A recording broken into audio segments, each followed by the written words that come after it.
Hello VSC aspirants, എല്ലാവർക്കും എൻ്റെ YouTube ചാനലിലേക്ക് സ്വാഗതം. അപ്പോൾ നിങ്ങൾക്ക് വീഡിയോ ഇഷ്ടപ്പെട്ടിട്ടുണ്ടെങ്കിൽ ഉറപ്പായിട്ടും ലൈക്ക് ചെയ്യുക, സബ്സ്ക്രൈബ് ചെയ്യുകയൊക്കെ ചെയ്യണം കേട്ടോ. അപ്പോൾ വീഡിയോയിലേക്ക് പോകാം. ഇന്നത്തെ വീഡിയോ എന്ന് പറഞ്ഞിട്ടുണ്ടെങ്കിൽ എങ്ങനെ നമുക്ക് SCERT ഫുള്ളായിട്ട് കംപ്ലീറ്റ് ചെയ്തെടുക്കുക എന്നുള്ളതാണ്.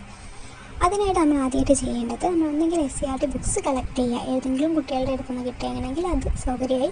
ഇനി അല്ലാന്ന് വെച്ചാൽ നമുക്ക് PDF ആയിട്ട് ടെലിഗ്രാമിലോ മറ്റുമൊക്കെ കിട്ടും.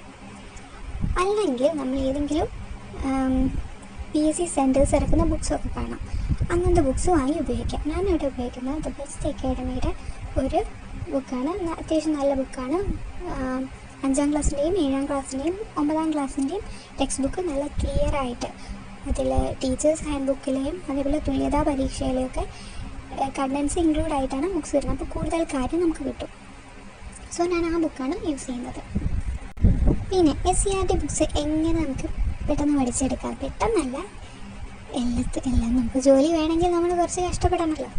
അപ്പോൾ നമ്മളൊരു ചാപ്റ്റർ എടുക്കുകയാണെങ്കിൽ നമുക്ക് ഇഷ്ടപ്പെട്ടതാണ് സിലബസിലുള്ള ഒരു ചാപ്റ്റർ എടുത്തിട്ട് ആ ചാപ്റ്റർ പഠിക്കുന്നതോടൊപ്പം അതിലെ ഇമ്പോർട്ടൻ്റ് ആയിട്ടുള്ള പോയിൻറ്റ്സ് നമ്മൾ വേറൊരു ബുക്ക് തന്നെ എടുത്തിട്ട് SCERTക്കായിട്ട് വേറൊരു ബുക്ക് എടുത്തിട്ട് അതിൽ എഴുതി വെക്കുക.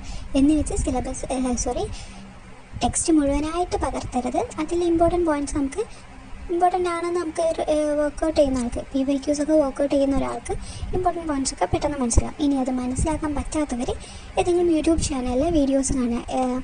ഓരോ ചാപ്റ്റർ വെച്ചിട്ടുള്ള ക്ലാസ്സുകൾ യൂട്യൂബിൽ കാണാം. അത് കണ്ട ശേഷം നമ്മൾ നോട്ട്സ് പ്രിപ്പയർ ചെയ്യാം. ദെൻ പിറ്റേ ദിവസം നമ്മൾ ഇതേ നോട്ട് ഒന്നുകൂടി വായിച്ച ശേഷം നെക്സ്റ്റ് ചാപ്റ്റർ തുടങ്ങാം. അതും ഇതേമാതിരി നോട്ടാക്കി പോവാം. ഇങ്ങനെ എല്ലാ ദിവസവും നമ്മൾ ഈ ഒരു SCERTനോടുള്ള ഒരു ടച്ച് വിടാതെ കൊണ്ടുപോകാൻ നോക്കുക. അങ്ങനെയാണെങ്കിൽ ഉറപ്പായിട്ടും നമുക്ക് SCERT പച്ച വെള്ളം പോലെ മനസ്സിലാവും. ഓക്കെ, ഇങ്ങനെ എഴുതി വെച്ചിട്ടുണ്ടെങ്കിൽ വേറൊരു ഗുണം എന്താണെന്ന് വെച്ചിട്ടുണ്ടെങ്കിൽ നമ്മൾ എക്സാം അടുപ്പിച്ച് നമുക്ക് മുഴുവനായിട്ട് വലിയ റാങ്ക് ഫയൽ എടുത്ത് നമുക്ക് റിവൈസ് ചെയ്യാൻ പറ്റില്ല എന്ന് പറഞ്ഞാൽ അതിന് ചിലപ്പോൾ ടൈം കിട്ടിയെന്ന് വരില്ല. അങ്ങനെയുള്ള സമയത്ത് നമുക്ക് എന്ത് ചെയ്യാം? ഈ ചെറിയ നോട്ട് വെച്ചിട്ട് മറിച്ച് എല്ലാ പോയിൻറ്റ്സും നമ്മൾ എഴുതിയിട്ടുണ്ടെങ്കിൽ, അതായത് ഇമ്പോർട്ടൻ്റ് ആയിട്ടുള്ള പോയിൻറ്റ്സൊക്കെ നമ്മൾ എഴുതിയിട്ടുണ്ടെങ്കിൽ ചെറിയ പോയിൻ്റ് ആണെങ്കിൽ കൂടി അത് കണക്ട് ചെയ്ത് നമ്മൾക്ക് അന്ന് പഠിച്ച കാര്യം കൂടുതൽ റീകോൾ ചെയ്ത് എടുക്കാനും കൂടി പറ്റും. അപ്പോൾ ഗൈസ്, ഇന്നത്തെ വീഡിയോ ഇത്രയേ ഉള്ളൂ. എന്തെങ്കിലും ഡൗട്ട് ഉണ്ടെങ്കിൽ നിങ്ങൾ ഇതിൽ കമൻറ്റ്